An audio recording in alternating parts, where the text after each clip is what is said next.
अब आगे गुरुदेव भगवान हमें ध्रुव की कथा के माध्यम से क्या शिक्षा देना चाह रहे हैं, पूज्य गुरुदेव भगवान के मुख से सुनेंगे। जहां आवश्यकता होगी समझने का प्रयास करेंगे। सुनिएगा। गरीब डेरे डंडे खुश रहो, खुशे लहन मोक्ष। ध्रुव प्रहलाद उधर गए तो डेरे में क्या दोष। अब जैसे बहुत सी धारणाएं गलत पैदा कर रखी है, कहाँ कहाँ से समझाई आपको। इतने उल्टी सीधी बातें घर कर रखी है, हमारे हरदम डाल रखी है। प्रत्येक व्यक्ति को अज्ञान से भर रखा कूट कूट के। कई कहते हैं कि गृहस्थी पार नहीं हो सकते, बाल ब्रह्मचारी रहो, उनकी मुक्ति होगी। गरीबदास जी स्पष्ट करते हैं कि डेरे डंडे खुश रहो, खुश रे लहन मोक्ष। यदि ब्रह्मचर्य का पालन करने मात्र से मोक्ष होता है तो ये हिजड़े तो पहले पार हो जाए, इनका तो कोई दिक्कत को नहीं किसी प्रकार की। फिर कहते हैं ध्रुव प्रहलाद उधर गए, फिर डेरे में क्या दोष। डेरा माने गृहस्थी। ध्यान देना भाई और बहनों, परमात्मा जब सत्संग करते हैं तो सामने भगत भी होता है, सामने जगत भी होता है। यानी जो शरण में आ गया वो भी सुन रहा है, जो अभी शरण में नहीं आया वो भी सुन रहा है। तो परमात्मा ने दोनों को समझाने की दृष्टि से ही प्रवचन करने पड़ते हैं। यहां पूज्य गुरुदेव भगवान उस गलत धारणा का खंडन कर रहे हैं जो गलत धारणा शास्त्र विरुद्ध साधना करने वाले संतों ने, गुरुओं ने समाज में फैला रखी है कि भाई जो ब्रह्मचारी रहेगा वही मोक्ष प्राप्त करेगा और जो गृहस्थी होगा वो मोक्ष प्राप्त नहीं कर सकता। तो गुरुदेव भगवान उन जगत वाले भाई बहनों को उन्हीं की भाषा में समझाने का प्रयास कर रहे हैं, ध्रुव का उदाहरण देते हुए। और क्या कह रहे हैं? गरीब डेरे डांडे खुश रहो। डेरे डांडे यानी घर परिवार में, गृहस्थी में, बाल बच्चों के साथ। डेरे डांडे खुश रहो, खुसरे लहना मोक्ष। खुसरे यानी हिजड़े। और ध्रुव प्रहलाद भी पार उतर गए, फिर डेरे में क्या दोष। कि ध्रुव और प्रहलाद, उनके विषय में तो आप जगत वाले ये कहते हो ना कि वो पार हो गए, उनका मोक्ष हो गया। तो ध्रुव भी शादीशुदा था, बाल बच्चे वाला था, गृहस्थी था। प्रहलाद भी गृहस्थी था, बाल बच्चे वाला था, शादी करवाई थी। जब तुम्हें लोगों के अनुसार ध्रुव भी पार हो गया, प्रहलाद भी पार हो गया, तो फिर तुम लोग ये क्यों कह रहे हो कि भाई ब्रह्मचारी रहने से ही भक्ति बनेगी, ब्रह्मचारी रहने से ही भगवान मिलेगा, मोक्ष होगा, घर परिवार में रहने से मुक्ति नहीं होगी, गृहस्थी मोक्ष प्राप्त नहीं करेगा। तो गुरुदेव भगवान इस धारणा का खंडन इसलिए कर रहे हैं, इस गृहस्थी को भक्ति मार्ग में इसलिए महत्व दे रहे हैं क्योंकि एक तो तुम ज्ञानहीन नकली धर्म गुरु जो भक्ति साधना कर रहे हो, समाज से करवा रहे हो, वो शास्त्रों के विरुद्ध है, उससे तुम्हारा मोक्ष नहीं होना है। इस शास्त्र विरुद्ध साधना को करते करते चाहे तुम घर में रहो, चाहे जंगल में रहो, चाहे शादी करवाओ चाहे ना करवाओ, चाहे ब्रह्मचारी रहो या चाहे जो है बाल बच्चेदार हो जाओ, तुम्हारा मोक्ष नहीं हो सकता। तुम्हें कोई फायदा नहीं है ब्रह्मचारी जीवन जीने का, क्योंकि जो भक्ति तुम कर रहे हो शास्त्रों के विरुद्ध है, उससे मोक्ष नहीं हो सकता। इसलिए क्यों परेशान हो रहे हो, क्यों दुखी हो रहे हो? इस शास्त्र विरुद्ध साधना को करते हुए आराम से घर परिवार में रहो, शादी कराओ, बाल बच्चे पैदा करो, क्योंकि मोक्ष तो तुम्हारा होना नहीं है, भक्ति तुम्हारे को सत मिली नहीं है।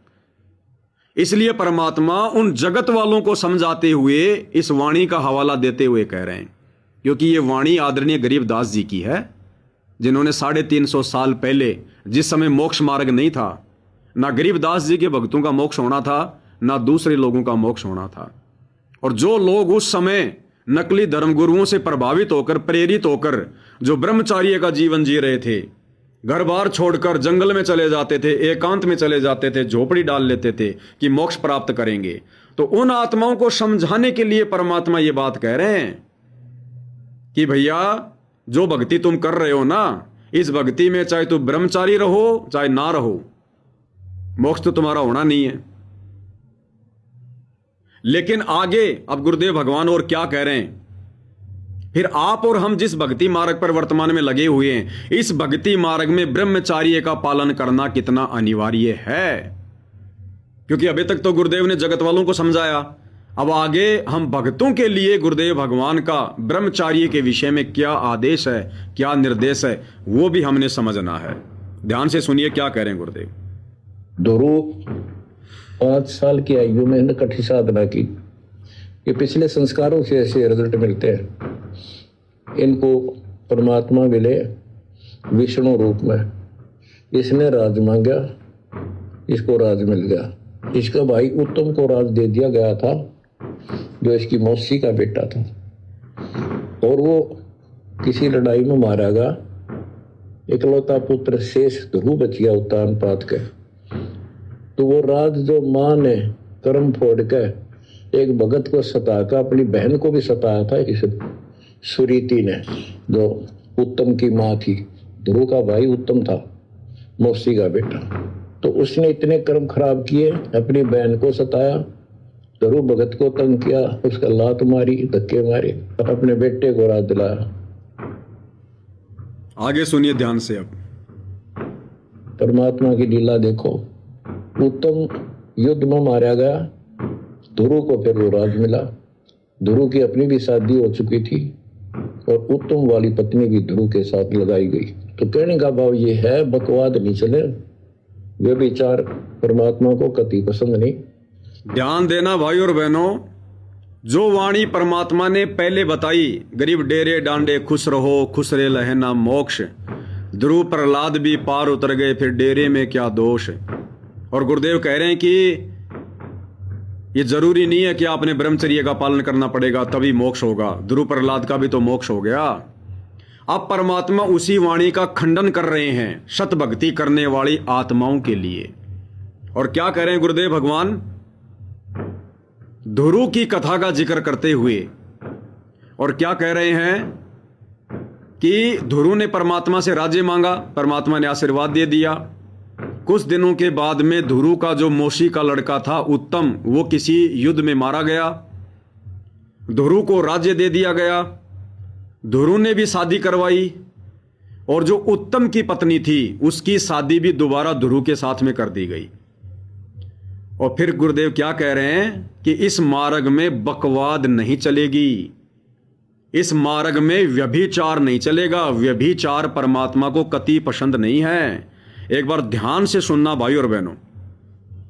आत्मा की लीला देखो। उत्तम युद्ध में मारा गया, ध्रुव को फिर वो राज मिला। ध्रुव की अपनी भी शादी हो चुकी थी और उत्तम वाली पत्नी भी ध्रुव के साथ लगाई गई। तो कहने का भाव ये है, बकवाद नहीं चले। वे विचार परमात्मा को कति पसंद नहीं। पर शादी विवाह कभी मना नहीं किया। ब्रह्मा विष्णु महेश तीनों शादीशुदा, और इनके पास भी लोगों ब्रह्मचारी रहना चाहिए। अच्छी बात है, बकवाद नहीं करनी चाहिए, लेकिन ये एक गलत धारणा बनाना अच्छी बात नहीं। बकवाद नहीं करनी चाहिए, व्यभिचार परमात्मा को कति पसंद नहीं है। अब भाई और बहनों ध्यान देना, ये विशेष संदेश हैं। ऐसा नहीं है कि जो गरीबदास जी महाराज जी की वाणियां हैं जो 300 साल पहले बोली गई थी, वर्तमान में ये वाणियां हमारे किसी काम की नहीं है या वर्तमान वाले भक्तों पे लागू नहीं है। लेकिन हमने निष्कर्ष निकालना है। अब ये वाणियां तो कैप्सूल है, कैप्सूल। तत्व भेद एक न्यारा रे साधु भाई, तत्व भेद एक न्यारा। जैसे हम नित्य नियम करते हैं, और इसमें गरीबदास जी की एक वाणी आती है कि गरीब बंकनाल के अंतरे त्रिवेणी के तीर, गरीब बंकनाल के अंतरे त्रिवेणी के तीर, और गरीब बंकनाल के अंतरे त्रिवेणी के तीर, जहां हम सतगुरु ले गया बंदी छोड़ कबीर। इस वाणी पे ध्यान देना, ये गरीबदास जी की वाणी है। गरीब ऐसा सतगुरु हम मिल्या त्रिवेणी के तीर, जहां हम सतगुरु ले गया बंदी छोड़ कबीर। कि जिस लोक में मुझे सतगुरु लेकर गया वहां पर बंदी छोड़ कबीर साहिब बैठे हुए थे सिंहासन पर। ये किसकी वाणी है? गरीबदास जी की। लेकिन अब हम इस वाणी को वर्तमान समय में जो का त्यों अपने ऊपर लागू नहीं कर सकते। हम जो के त्यों इस वाणी पर कलयुग की बिचली पीढ़ी वाले भगत नहीं चल सकते। अगर चलेंगे तो हम कभी भी मोक्ष प्राप्त नहीं कर पाएंगे, क्योंकि इस वाणी के अनुसार गरीबदास जी ने सतगुरु को और कबीर जी को अलग अलग साबित किया है। बंकनाल के अंतरे त्रिवेणी के तीर, जहां हम सतगुरु ले गया बंदी छोड़ कबीर। क्या कह रहे हैं गरीबदास जी कि मुझे मेरा सतगुरु इस पृथ्वी लोक से जहां लेकर गया वहां बंदी छोड़ कबीर साहिब बैठे हुए थे। तो सतगुरु अलग हो गया और बंदी छोड़ कबीर अलग हो गया। हम तो मोक्ष प्राप्त कर ही नहीं पाएंगे। तो वाणी गलत नहीं है, वाणी समय के अनुसार बिल्कुल सही है, लेकिन वर्तमान कलयुग की बिचली पीढ़ी में आप और हमने वाणी के मर्म को समझना है। आज हमने गुरु में और परमात्मा में अंतर नहीं करना। गुरु और गोविंद दो नहीं भाई, जब तक दो समझोगे दो जग में जाई। तो ऐसा नहीं है कि वाणियां गलत हैं या वाणियां हमारे ऊपर लागू नहीं होंगी। वाणियां सही हैं, आप और हमारे ऊपर लागू होंगी, लेकिन एक है तत्व ज्ञान, एक है तत्व भेद। तत्व भेद एक न्यारा रे साधु भाई, तत्व भेद एक न्यारा, और समझेगा कोई गुरुमुख प्यारा। तो यही वाणी पूज्य गुरुदेव भगवान ने ध्रुव के विषय में जो पहले बोली, गरीब डेरे डांडे खुश रहो खुश रे लहना मोक्ष, और ध्रुव प्रहलाद भी पार उतर गए, फिर डेरे में क्या दोष। यानी गुरुदेव जगत वालों को समझा रहे हैं जिनके पास में सत भक्ति नहीं है कि नालायको, सत भक्ति तो तुम्हारे पास में है नहीं, तो क्यों तुम ये परिवार छोड़ छोड़ के भाग रहे हो, क्यों तुम शादी नहीं करवा रहे, क्यों तुम ब्रह्मचर्य का पालन कर रहे हो, मोक्ष तो तुम्हारा होना नहीं है। तो ये वाणी वहां जगत वालों के लिए है। फिर इसी वाणी का परमात्मा ने आगे चलकर ध्रुव की कथा में खंडन कर दिया। और क्या कह रहे हैं पूज्य गुरुदेव भगवान, उसके बाद ध्रुव ने शादी करवाई, उत्तम की पत्नी भी ध्रुव के साथ में लगा दी गई। फिर गुरुदेव कह रहे हैं, कहने का मतलब है परमात्मा को बकवाद पसंद नहीं है, व्यभिचार को परमात्मा बिल्कुल भी पसंद नहीं करता। ध्यान से सुन लो। लगाई गई तो कहने का भाव ये है, बकवाद नहीं चले, व्यभिचार परमात्मा को कति पसंद नहीं। क्या कह रहे हैं गुरुदेव ध्रुव की इस बात का जिक्र करते हुए कि कहने का मतलब है इस मार्ग में बकवाद नहीं चलेगी, व्यभिचार परमात्मा को कति पसंद नहीं है। अब बताओ भाई और बहनों, अरे ध्रुव ने तो शादी की और अपनी पत्नी के साथ में शारीरिक संबंध बनाए, लेकिन परमात्मा ने उसको भी कह दिया कि वो बकवाद है, व्यभिचार है। यदि ध्रुव ने उत्तम की पत्नी के साथ में शारीरिक संबंध बनाए तो उत्तम की पत्नी से शादी की ना, तो शादी करके अपनी पत्नी से शारीरिक संबंध बनाना गुरुदेव कह रहे हैं बकवाद में आता है। इस भक्ति मार्ग में नहीं चलेगा, व्यभिचार में आता है। और ये बकवाद करते करते, ये व्यभिचार करते करते अपनी पत्नी के साथ भी क्या ध्रुव पार हो गया, क्या प्रहलाद पार हो गया? वाणी कह रही वो पार हो गए। गरीब डेरे डांडे खुश रहो खुश रे नहला मोक्ष, ध्रुव प्रहलाद भी पार उतर गए, फिर डेरे में क्या दोष। यहां गुरुदेव जगत वालों के लिए कह रहे हैं जिनके पास में सत भक्ति नहीं है। और हम भगत भाई बहनों के लिए परमात्मा ने ध्रुव की कथा के माध्यम से संकेत कर दिया। अरे ध्रुव ने तो शादी करके शारीरिक संबंध बनाए थे अपनी पत्नी से, उत्तम की पत्नी के साथ भी तो शादी करके संबंध बनाए थे। तो शादी करके अपनी पत्नी से संबंध बनाना गुरुदेव कह रहे हैं बकवाद नहीं चलेगी। व्यभिचार परमात्मा को कति पसंद नहीं है। आग पराई अपनी हाथ दिए जल जाए, नारी पराई अपनी भोगे सब कुछ जाए। भग भोगे भग उपजय, भग से बचा न कोई, जो कोई भग से बचे भगत का वे सोई। ऐसे इन वाणियों को समझना है हमने, और ऐसे इन वाणियों की समझ बिना सतगुरु रामपाल जी के विशेष आशीर्वाद के नहीं आएंगी। ना ये दास समझा सकता है, ना आप भाई बहन समझ सकते हैं। लेकिन दास भी समझ रहा है और आप भाई बहन समझ भी रहे हैं, तो गुरुदेव भगवान की बराबर दया है दोनों के ऊपर। और बाकी बकवाद करने वाले बकवाद कर रहे हैं, कमेंट्स में तरह तरह की बातें लिख रहे हैं, उसी गुरु के भगत होकर, इन्हीं सत्संगों को सुनकर। क्यों? क्योंकि उनके ऊपर गुरुदेव की वो विशेष रजा नहीं है। तो क्या कह रहे हैं परमात्मा भाई और बहनों, ध्यान से सुन लो। इस भक्ति मार्ग में बकवाद नहीं चलेगी, और अपनी पत्नी के साथ शारीरिक संबंध बनाना, ये इस काल लोक के समाज ने परमिशन दे रखी है, परमात्मा की तरफ से परमिशन नहीं है। हम इस समाज की परमिशन के हिसाब से कार्य करके मोक्ष प्राप्त नहीं कर सकते। हम परमात्मा के नियम और मर्यादाओं में रहकर भक्ति करके मोक्ष प्राप्त करेंगे। तो गुरुदेव भगवान ने ध्रुव का उदाहरण देकर कि ध्रुव ने फिर शादी की और जो उत्तम की पत्नी थी वो भी ध्रुव के साथ में शादी कर दी गई। उसके बाद भी परमात्मा कह रहे हैं कि बकवाद नहीं चलेगी। व्यभिचार परमात्मा को कति पसंद नहीं है। सुन लो ध्यान से। परमात्मा की लीला देखो, उत्तम युद्ध में मारा गया, ध्रुव को फिर वो राज मिला।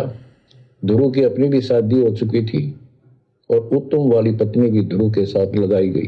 तो कहने का भाव ये है, बकवाद नहीं चले। व्यभिचार परमात्मा को कति पसंद नहीं, पर शादी विवाह कभी मना नहीं किया। ब्रह्मा विष्णु महेश तीनों शादीशुदा, और इनके उपासकों को ब्रह्मचारी रहना चाहिए। अच्छी बात है, बकवाद नहीं करनी चाहिए, लेकिन ये एक गलत धारणा बनाना अच्छी बात नहीं। सामाजिक दृष्टि से गलत धारणा बनाना अच्छी बात नहीं है।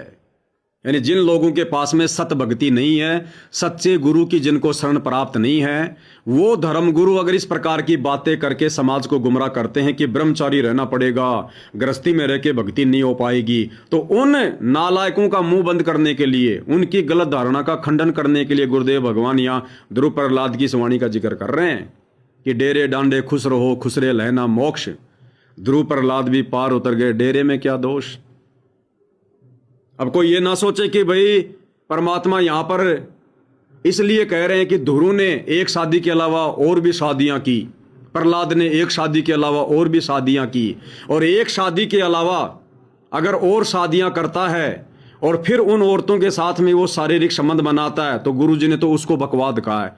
ऐसी बात नहीं भाई और बहनों। 650 साल पहले हम 64 लाख भगत थे। चलो भाई, उन भगतों का तो मोक्ष नहीं जिन्होंने कई कई शादियां की होंगी, लेकिन जो बेचारे एक ही पत्नी के साथ में थे, अरे उनका तो मोक्ष होना था, उनका तो मोक्ष होना चाहिए था। बताइए। तो भाई और बहनों, जब परमात्मा की वाणी स्पष्ट कर रही है कि आग पराई आपनी हाथ दिए जल जाए, नारी पराई हो चाहे आपनी उसको भोगे सब कुछ जाए, तो अपनी चाहे एक हो चाहे 25 हो, वाणी उस एक पर भी लागू है। नारी पराई आपनी, चाहे एक शादी करो चाहे 25 शादी करो। जिस दिन आपको यह ज्ञान समझ में आ जाता है कि ये बकवाद करते करते मोक्ष नहीं हो सकता, उस दिन आपने बकवाद छोड़नी पड़ेगी। ऐसा नहीं है कि नाम उपदेश लेने से पहले आपकी शादी हो चुकी है, या ये ज्ञान समझ में आने से पहले आपकी शादी हो चुकी है, बच्चे हो चुके हैं, और अब ज्ञान समझ में आ गया, अब ये बातें समझ में आ गई, अब हमने संकल्प कर लिया, अब हम शारीरिक संबंधों से दूर हो गए, भाई बहन का रिश्ता हो गया, तो हमारा मोक्ष नहीं होगा। नहीं, जिस दिन ये बात समझ में आ जाए, ये ज्ञान समझ में आ जाए कि नारी अपनी हो चाहे पराई हो, बकवाद से भगवान नहीं मिलेगा, उसी दिन यदि आपने संकल्प ले लिया, इस बकवाद से दूर हो गए और भक्ति पर लग गए, 100% मोक्ष होगा, 100%, यदि आजीवन मर्यादा में रहे तो भाई और बहनों, इस आधार से हमने इस ज्ञान को समझना है। ये कैप्सूल है, कैप्सूल। काल आगे से आगे शंका पैदा करेगा, आगे से आगे, और जिसकी अभी तक शंकाओं का समाधान नहीं हुआ उसका फिर हो भी नहीं पाएगा। उसकी तो फिर आदत है आगे से आगे मन में शंका लेकर सामने खड़े होने की, क्योंकि अभी वो काल प्रेरित है। तो आगे क्या कह रहे हैं गुरुदेव भगवान, सुनिएगा। खुसरो हो खुसरे लहन मोक्ष, ध्रुव प्रहलाद उधर गए तो डेरे में क्या दोष।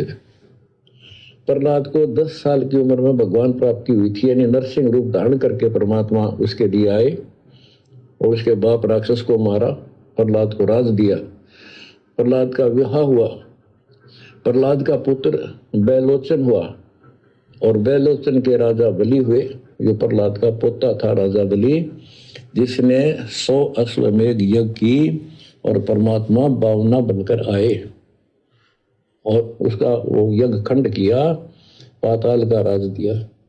तो कहने का भाव ये है कि जब तुम मानते हो ध्रुव और प्रहलाद पार हो गए, पार नहीं हुए। गुरुदेव क्या करें, तुम मानते हो।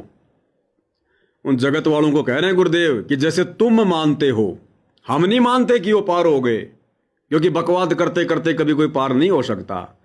तो गुरुदेव क्या करें, जैसे तुम मानते हो कि वो पार हो गए, तो जब वो बाल बच्चे वाले थे, उन्होंने शादी करवाई, वो घर गृहस्थी में रहते थे, फिर तुम यदि उनके पद चिन्हों पर चलोगे तो फिर तुम्हारा मोक्ष क्यों नहीं होगा? जहां तक का मोक्ष उन्होंने प्राप्त किया, वहां तक का मोक्ष इस काललोक में तुम्हें भी प्राप्त होगा, बाल बच्चों के बीच में रहते रहते, ये बकवाद करते करते। क्योंकि 5 प्रकार की मुक्ति बताई ना परमात्मा ने। 4 मुक्तियां तो इस काल तक की हैं, 4 मुक्तियां तो इस काल तक की हैं। तो काल तक की जो 4 मुक्ति हैं, उनमें चाहे कितनी बकवाद करो, जैसी भक्ति करोगे, जैसी मर्यादा निभाओगे, कुछ समय के लिए तुम्हें वो लोक मिलेगा। और 5वीं मुक्ति है सतगुरु की मुक्ति, सतलोक वाली। सतलोक वाली मुक्ति में भाई बकवाद नहीं चलेगी बिल्कुल भी। काल लोक की भक्ति में बकवाद करते करते तुम विष्णु लोक में जा सकते हो, स्वर्ग में जा सकते हो। यहां की मुक्ति जो अस्थायी है, तुम कुछ समय के लिए प्राप्त कर सकते हो। जैसे त्रेता युग में राजा जनक था, 10,000 रानियां थी, और विष्णु के लोक में गया, अपने इष्ट के लोक में गया, जहां का टारगेट बना के भक्ति कर रहा था, उसने मुक्ति प्राप्त करी। तो इस काल के लोक में तो बकवाद करते करते, यहां की साधना करते करते तुम यहां की नकली मुक्ति प्राप्त कर सकते हो। लेकिन भाई सतगुरु के लोक में जाना है, सच्चे लोक में जाना है, सचखंड में 24 कैरेट सोना बन के जाना पड़ेगा। वहां ये बकवाद नहीं है, यही छोड़नी पड़ेगी, यही त्यागनी पड़ेगी। तो कहने का भाव ये है कि जब तुम मानते हो ध्रुव और प्रहलाद पार हो गए, तो जब ये पार हो गए तो गृहस्थी में क्या दिक्कत है? यदि जिस तरह ये लोग दिखावा करते हैं, जंगल में चले गए, तपस्या करते हैं, एक टांग पर खड़े हैं, कोई ऊपर न पैर करके तपस्या कर रहा है, कोई 5 धोने ला रहा है, कोई पानी में खड़ा है, अगर ऐसे ही भगवान प्राप्ति हो तो 12 नंबर तक कभी ना गृहस्थी होगा।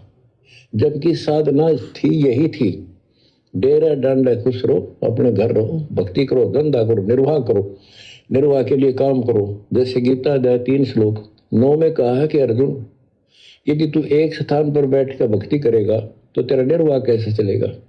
कर्म सन्यासी की बजाय कर्म योगी बन, काम भी कर, राम भी रट। 8वें अध्याय के 7वें श्लोक में कहा कि तू युद्ध भी कर और मेरी भक्ति भी कर। यानी काम, युद्ध से कठिन तो काम होता ही नहीं।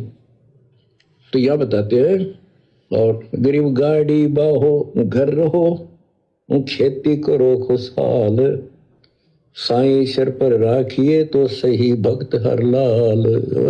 अब आदरणीय गरीबदास जी की वाणी में हरलाल भगत की कथा सुनाई गई है, और हरलाल जी का उदाहरण दिया गया है कि हरलाल भगत ने गरीबदास जी से नाम ले लिया था, और घर में रहता था, परिवार में रहता था, अपनी खेती बाड़ी करता था। तो गुरुदेव भगवान वर्तमान में जो हमें गरीबदास जी की इस वाणी का हवाला दे रहे हैं, गरीबदास जी अपने समय में हरलाल का उदाहरण देकर उन लोगों को समझाया करते थे जो लोग शत भक्ति तो करते नहीं थे, और घर बार छोड़ के अपने गुरुओं के कहने पर भ्रमित होकर ब्रह्मचारी बनकर जो जंगलों में जा जाके झोपड़ियां बना बना के भक्ति करते थे। क्योंकि गरीबदास जी के समय किसी का मोक्ष नहीं होना था, वो मोक्ष का प्राइम टाइम नहीं था।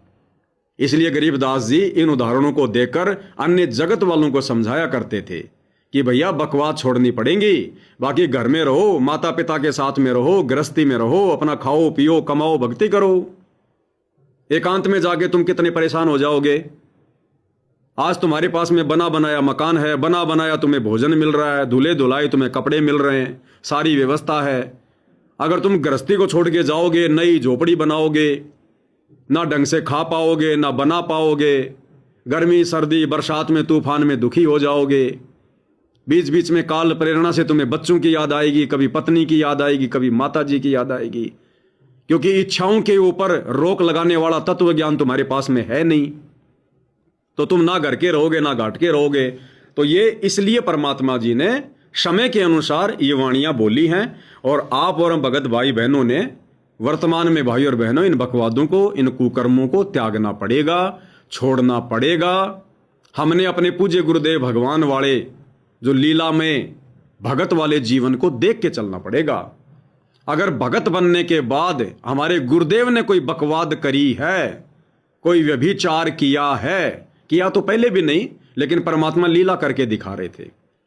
तो जो जीवन सतगुरु रामपाल जी परमात्मा जी ने 17 फरवरी 1988 के बाद लीलामय रूप से जी कर दिखाया है, एक भूमिका करके दिखाई है। अगर मोक्ष प्राप्त करना है तो भाई हमने उस मार्ग पे चलना पड़ेगा, उनके जीवन को देखकर भक्ति करनी पड़ेगी।